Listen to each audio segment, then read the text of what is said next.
आज चूंकि आध्यात्मिक या और कोई दूसरा विषय हमारे बीच में बोलने का नहीं है।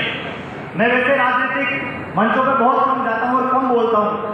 आपने मुझे यहाँ याद किया है तो मैं छोटी छोटी बातें जो पिछले दिनों में मैंने नोट की है 15 साल में राजनीतिक भूमिकाओं के अंदर, उस विषय में चर्चा कर आपको सीधी सच क्लियर और साफ सुथरी बात करने की बात कहूँगा, क्योंकि ये समाज की इजाजत है। आज हम एक बहुत बड़े निर्णय लेने के लिए यहाँ बैठे हुए हैं। हम इसलिए नहीं बैठे हुए हैं कि हम किसी का सम्मान कर रहे हैं, हम उस निर्णय के लिए भूमिका को तैयार करने के लिए बैठे हैं जो आने वाले 5 समय में हमारे समाज का भविष्य तय करेगी, हमारे बच्चों का भविष्य तय करेगी, हमारी रणनीतियां तय करेगी, हमारे सरपंच तय करेगी, हमारे पार्षद, वार्ड मेंबर और यहाँ समाज के और अन्य जनसाओं के विकास बिंदुओं के बारे में तय करेगी। इसलिए यह निर्णय बहुत महत्वपूर्ण है। चिंतन करने के बाद में विषय और जो विचार है वो अलग अलग नहीं होने चाहिए। समाज की जो सामूहिक संस्थाएं होती है उनका जो निर्णय होता है वो सबसे बड़ा निर्णय होता है। विगत मैं पहले छोटी छोटी घटनाओं के बारे में बताना चाहूंगा। विगत दिनों में मुझे एग्जिट पोल के सर्वे करने का किसी न्यूज चैनल के माध्यम से काम मिला। अभी 15 दिन पहले की बात है। मैं नागौर की खीरसर विधानसभा में स्पष्ट कह रहा हूँ क्योंकि समाज की इजाजत है, मुझे भय नहीं किसी चीज का। वहां जाने का मौका मिला। मैं वहां जाके जब मैंने सर्वे किया तो मुझे अपने आप में यह महसूस हुआ कि एक पर्टिकुलर व्यक्ति जिन्होंने पार्टी खड़ी की, उस पार्टी के लोग जो उनसे जानते नहीं है, वो जैसे हम वहां पहुंचे, वहां पहुंचने के बाद हमारी सेवा किए और आके मैं बताया कि साहब हमारे एक मेंबर है, उसके 10 मेंबरों के नाम उन्होंने लिखवाए हैं। ये उनकी जागरूकता है कि एक एग्जिट पोल के सर्वे करने वाले लोग उनके गांव में पहुंचते हैं और वो पर्टिकुलर किसी जाति विशेष के व्यक्ति का नाम आने के बाद में वो ये बोलते हैं हमें ऊपर से मतलब नहीं, न मोदी से मतलब है, न नीचे कांग्रेस से मतलब है, हमें इस व्यक्ति से पर्टिकुलर व्यक्ति से मतलब है, हम तो इसको वोट देंगे। इतनी गहरी भावना उनके मन में बैठी हुई है।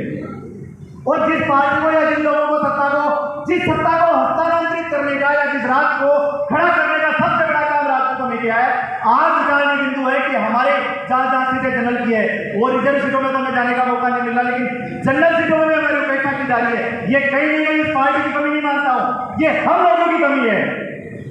हमने कहना छोड़ दिया, हमने उन पार्टियों को धमकाना छोड़ दिया, आंख दिखाना छोड़ दिया। पुराने समय में एक संत थे, एक महात्मा थे, वो कहीं से जा रहे थे, उन्हें रास्ते में एक सांप मिला। वो सांप उन्हें डसने लगा तो महात्मा ने कहा तुम आने जाने वाले लोगों को क्यों डसता है, मत डसा कर। उन्होंने उसे परिवर्तन दिए, सांप ने बात समझी और लोगों को डसना बंद कर दिया, बिल्कुल शांत स्वभाव का हो गया। अब उस सांप की हालत 15 साल बाद में जब महाराज वापिस आए तो ये हो गई कि वो अधमरा हो गया। महाराज ने पूछा ये क्या हालत हो गई तेरी नागराज, आप विचार करना। मेरे हिसाब से राजपूत समाज और सांप में दोनों में कोई अंतर नहीं, तो उसकी दशा हुई है। उसने कहा महाराज मैंने डसना छोड़ दिया। तो महाराज ने कहा मूर्ख, तुझे मैंने डसने के लिए मना किया था, फुफकारने के लिए थोड़े मना किया था। आज हमने लोगों को लोकतांत्रिक सत्ता जो हासिल की है उन लोगों को दी है, वो सुपुर्द करने के बाद में ये छोड़ दिया कि वो सिंहासन आज भी हमारे पूर्वजों का दिया हुआ है। जब चाहे पार्टियों से हम जीत सकते हैं, जब चाहे तब जीत सकते हैं। आप कहते हैं यहाँ पार्टी टिकट नहीं देगी, क्यों नहीं देगी पार्टी टिकट, क्या कमी है राजपूत समाज में? एक सीधी सी बात समझो, अभी गत चुनाव में आपके सामने उदाहरण होगा माननीय बाबू सिंह पलड़ा साहब का, दोनों ही पार्टियों ने नकार दिया जिला प्रमुख नहीं बढ़ाएंगे, इधर न इधर दोनों के बीच में बंबू ठोक के अपना जिला प्रमुख बढ़ा दिया। ऐसी ताकत हमारे अंदर होनी चाहिए। गत दिनों में कहा कि क्या पता बीजेपी आपको निष्कासित करेगी, बीजेपी को कह दिया या कांग्रेस को कह दिया कि दोनों पार्टियां मुझे क्या निष्कासित करेगी, मैं खुद अपनी नई पार्टी खड़ी करने की क्षमता रखता हूं। तो राजपूत लीडरशिप का गुण होना चाहिए। आप ये बात समझ लें कि आपकी पार्टी हो सकता है बीजेपी में कोई इंटरनल हो, आके किसी व्यक्ति को टिकट मिले, नहीं देगी कोई बात नहीं, लेकिन अगर हम खाएंगे नहीं तो हम बिगड़ने की क्षमता रखते हैं। अगर हम ये पार्टी हमें टिकट नहीं देगी तो हम ये पार्टी को दिखा सकते हैं कि हमारा भी कैंडिडेट उतार के, अगर दोनों ही पार्टियां नहीं देती है तो हमारा कैंडिडेट उतार के दोनों पार्टियों को अपनी ताकत दिखाने की क्षमता रखते हैं। लोग कहते हैं हमारे पास वोट नहीं है, 20,000 वोट राजपूतों के पास होंगे। आज आप भूल गए इस बात को, ये खतरानियां मौजूद है। आज भी हमारे घरों में कोई शादी ब्याह होता है, 5-5 परिवार हमारे से जुड़े हुए हैं। आज भी हमारे कहने पे वो 5 परिवार के लोग वोट डालने की क्षमता रखते हैं। हमने उन परिवारों को जोड़ा है, सालों से सदियों से हमारी पीढ़ियों ने उनको सीखा है। तो क्या हमारे कहने पे वो वोट नहीं देंगे? तो आप अपनी संख्या 20,000 नहीं, कम से कम लाख के ऊपर गिनने की क्षमता रखिएगी, हमारे कहने पे वो लोग वोट देंगे। आपको अपने अंदर निराशा का भाव लेके आते हैं, आप अपनी ताकत को ट्राई कीजिए। आज आपके पास बालपुरा से लोग आए हुए, नसीराबाद से आए हुए, केकड़ी से आए हुए, सब जगह से लोग आए, तो ये किस लिए आए हैं? ये इसलिए कि एक समाज की ज्यादा निकटी होगी, समाज का निर्णय होगा। मेरा यही कहना है, अधिक समय नहीं लूंगा क्योंकि काफी वक्ताओं ने बोला है, मेरा यही निर्णय है, यही आपसे निवेदन है। छतरानियां बैठी हुई है, एक ही बात सीख लो, एक बात समझ लो, जो अपनी जात का नहीं वो अपने बाप का नहीं, जो मेरे समाज का नहीं मैं उसका नहीं, चाहे वो कोई सी पार्टी हो। हमने पिछले ही चुनाव में समाज की पार्टी को दिखाया था, कमल का फूल हमारी भूल। सत्ता पलटी है राजस्थान में केवल राजपूतों के दम पे, केवल राजपूतों के दम पे राजपूतों ने सत्ता को पलट के दिखाया है।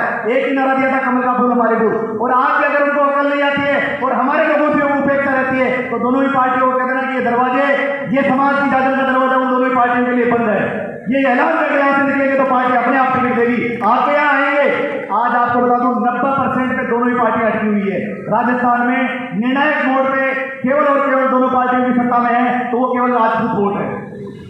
इसलिए अपने साथ में अपने वोटों को गिनती करिए, काउंट करिए और वोटों के साथ में बटन दबाने की क्षमता और रखिए। और ये आंख दिखाने का काम जरूर रखिएगा। आंख नहीं दिखाएंगे या आने वाले जैसे कोई बड़े लीडर बनाए थे, हाथ आप पधारो आप बीजेपी के हो, आओ बिराजो, तो वो आपकी गिनती नहीं करेंगे।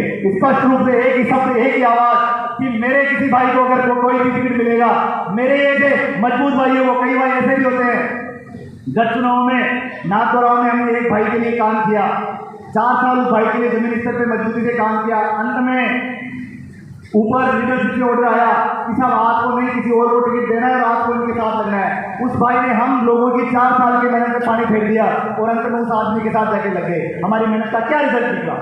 तो ऐसे भी व्यक्ति जो समाज में सोचते हैं कि हमें टिकट नहीं देगी तो हम दूसरे की कोई बात नहीं, उसके साथ उन लोगों से भी सावधान रहे। ऐसे व्यक्ति जो इस प्रकार की क्षमता रखते हो, जैसे बलारा साहब ने किया कि अगर दोनों ये पार्टी टिकट नहीं देगी तो मैं निर्दलीय बने मैदान में उतर जाऊंगा। हाँ या जीत कोई ऊपर वाले का निर्णय है, लेकिन खाऊंगा नहीं तो कम से कम बिखेर दूंगा। ऐसी क्षमता वाले लोगों के साथ भी चलने की क्षमता रखे। मैं अधिक बोल गया हूँ, आपके हृदय में कोई पीड़ा पहुंची हो, ठेस पहुंची हो तो उसके लिए क्षमा प्रार्थी हूँ। जय छात्र, जय रघुनाथ जी।